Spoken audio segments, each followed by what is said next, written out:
दक्षिण चीन सागर में एक वियतनामी जहाज जहां से अच्छी तरीके से भाई अपने मूड में शांति तरीके से जा रहा था, लेकिन अचानक से एक हादसा होती है और वह वहीं पर पलट जाती है। और जितने भी उस जहाज में बैठे हुए लोग रहते हैं वो इधर से उधर तितर बितर पूरा सबको हो जाती है। कुछ लोग पानी में डूब जाते हैं तो कुछ लोग वहां से गायब हो जाते हैं, जिस कारण से काफी लोगों को वहां पर खोजबीन भी की जाती है, जिससे पता चलता है कुछ लोगों की मौत भी हो गई और काफी लोगों की लापता हो गई है।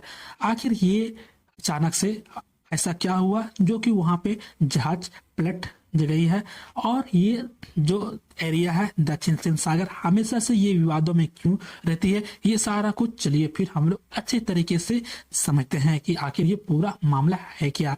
सबसे पहले आप मैप में देखो, ये दक्षिण चीन सागर है जो कि दक्षिण चीन सागर या प्रशांत महासागर का ही भाग है। दक्षिण चीन सागर इसका नाम इसलिए पड़ा क्योंकि यह चीन के दक्षिण में स्थित है। इसका अर्थ यह नहीं कि यह समुद्र जो कि है पूरा चीन का ही है। जहां पर भौगोलिक दृष्टि से देखे तो यह पूर्वी एशिया में स्थित है, और इसका क्षेत्रफल जो कि यहाँ से पूरा जो क्षेत्रफल है टोटल मिलाकर के इसका हो जाता है 35 लाख वर्ग किलोमीटर।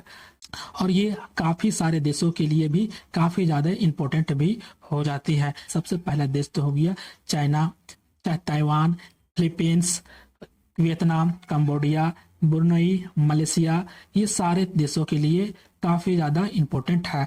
वैसे में यहाँ पर देखो तो यदि इसके एरिया तरीके से हम बात कर लेते हैं तो आखिर किस किस देशों के बीच में और इसके आसपास क्या क्या है, तो यहाँ पर समझ में आता है कि जहाँ पर इसके उत्तर में आपको सीधे तौर पर दिख रहा है सबसे पहले चीन और यहीं पर ताइवान, और इसके दक्षिण वाले एरिया में आपको दिख रहा होगा एक तरफ जहां पर है मलेशिया, ब्रुनई और इंडोनेशिया।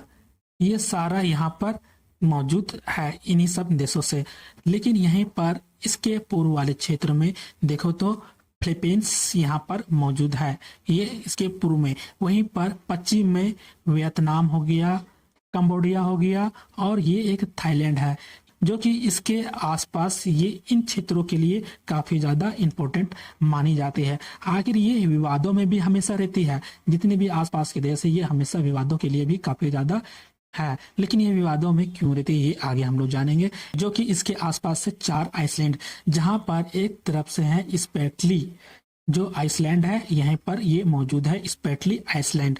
जहां पर दूसरी तरफ पैरासेल जो आइसलैंड्स है, यहाँ पर प्रटास आइसलैंड्स है, ये स्कारो मैरो सेल, चारों आइसलैंड यहीं पे मौजूद है। जो कि यहाँ पर ये 3 जल मरुमध्य से भी जुड़ा हुआ है। सबसे पहला जल मरुमध्य है मक्का जल मरुमध्य, लोम्बाके जल मरुमध्य, और तीसरा में सुंडा जल मरुमध्य। ये सारा यहीं पर मौजूद है। जो कि यह एक तरफ से बोलो तो यह क्षेत्र हमेशा समुद्री मार्ग से काफी ज्यादा इम्पोर्टेंट मानी जाती है, क्योंकि पूर्व एशिया, मध्य पूर्व यूरोप, प्रशांत महासागर, हिंद महासागर, ये क्षेत्र इसी से ही रिलेटेड में जुड़ा हुआ है। और ये विश्व के लिए जो बिजनेसेस होते हैं वह इसके लिए काफी ज्यादा इम्पोर्टेंट है, क्योंकि भाई चाहे तेल हो गया, गैस हो गया, यहीं से ही गुजरता है। और चाहे जितने भी बिजनेसेस के लिए जितने भी ये माल यहाँ से गुजरती है, लगभग 30% माल यहीं से गुजरता है। जो कि एक तरफ से बोलो तो यह बिजनेस के लिए काफी ज्यादा इम्पोर्टेंट मानी जाती है। यदि ऊर्जा व्यापार के लिए देखा जाए तो चीन, जापान, दक्षिण कोरिया जितने भी गैस आयात करते हैं यहाँ से ये लोग खरीदते हैं, और इनकी ज्यादातर आपूर्ति दक्षिण चीन सागर से ही होकर गुजरती है। जितना भी हो सारा व्यापार के लिए काफी ज्यादा इम्पोर्टेंट है। चाहे चीन के लिए हो गया या साउथ कोरिया देख लो, जापान के लिए देख लो, ये जितने भी आयात खरीदते हैं तेल या गैस, सारा कुछ यहीं से ये निकलते हैं, जाता है इनके पास। इनकी ज्यादातर आपूर्ति दक्षिण चीन सागर से होकर ही गुजरती है। और ये तेल गैस के भंडार के लिए जितने भी प्राकृतिक संसाधन होती है ये हर कुछ जाती है। और इसी के बीच में जो यह वियतनामी जहाज यहीं से अपना सामान के लिए लेकर के गुजर रही थी, तो अचानक से वो जहाज यहाँ से पलट जाती है। अचानक से पलटने का कारण है जो मौसम थी वो बताया जा रहा है वो खराब मौसम के कारण से ही। जहाँ पर ये प्रतिकूल मौसम के लक्षण के बारे में बताया गया है। आखिर ये प्रतिकूल मौसम क्या है, चलिए हम लोग अच्छी तरीके से समझते हैं। जहाँ पर सबसे खतरनाक यह प्रतिकूल मौसम की स्थितियां बन जाती है, जो सामान्य रूप से यात्रा, समुद्री संचालन पर बाधा या जोखिम भी पैदा करती है। काफी ज्यादा इससे नुकसान होती है। इसके काफी ज्यादा लक्षण होते हैं, जैसे तेज आंधी आना, काफी ज्यादा तूफान, चक्रवात बढ़ जाना, समुद्री में ऊंची की और हिंसक लहरें बहना और जहाजों के डूबने या पलटने का काफी ज्यादा इससे मुख्य कारण हो जाते हैं। वहीं पर काफी ज्यादा मूसलाधार बारिश होना, बिजली गिरना और दृष्टि से कम होना, बाढ़ जैसी स्थिति में पैदा करना। और यहीं पर जब समुद्र में जहाज नीचे से लहर जो आती है, उसी कारण से यह पूरी तरीके से पलट जाती है।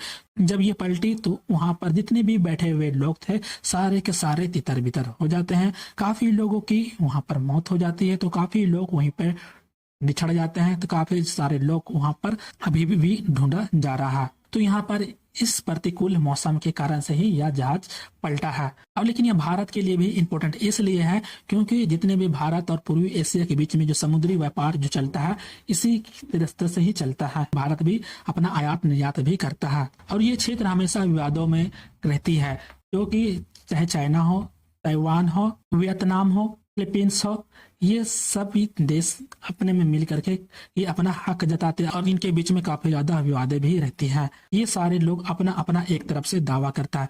चीन ने वहीं पर अपना 9 डेज लाइन भी बनाई है और इसका रेखा अंदर आने वाले लगभग 90% दक्षिण चीन आयात पर अपना अधिकार जताता है। बोलता है कि भाई जितना भी यहाँ से सामान आ रहा है कि आयात कर रहा है, वो मेरा 90% मेरा अधिकार अपना खुद का जताता है।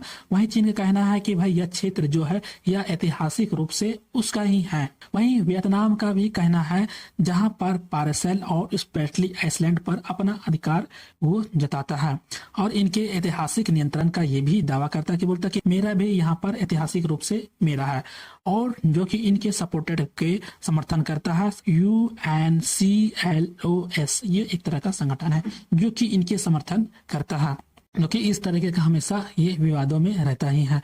लेकिन यहाँ पर देखा जाए तो भाई यह विश्व के लिए काफी ज्यादा ये इम्पोर्टेंट तो है ही है। लगभग इससे 30% व्यापार माना जाता है। यदि किसी तरीके का यहाँ पर युद्ध हो जाता है या किसी कारण से बंद होता है तो काफी लंबे समय तक प्रॉब्लम चल सकती है। हर कुछ यहीं से गुजरता है और यदि एक बार बंद हो जाता है तो ये सब चीज आना वहां से बंद हो जाएगा, और जब एक बार बंद हो जाएगी फिर तो महंगाई बढ़ना तय है। तो आपने आप समझ लिया कि यह क्षेत्र हमेशा विवादों में क्यों रहती है और ये जहाज खराब मौसम के कारण से ही पलटी।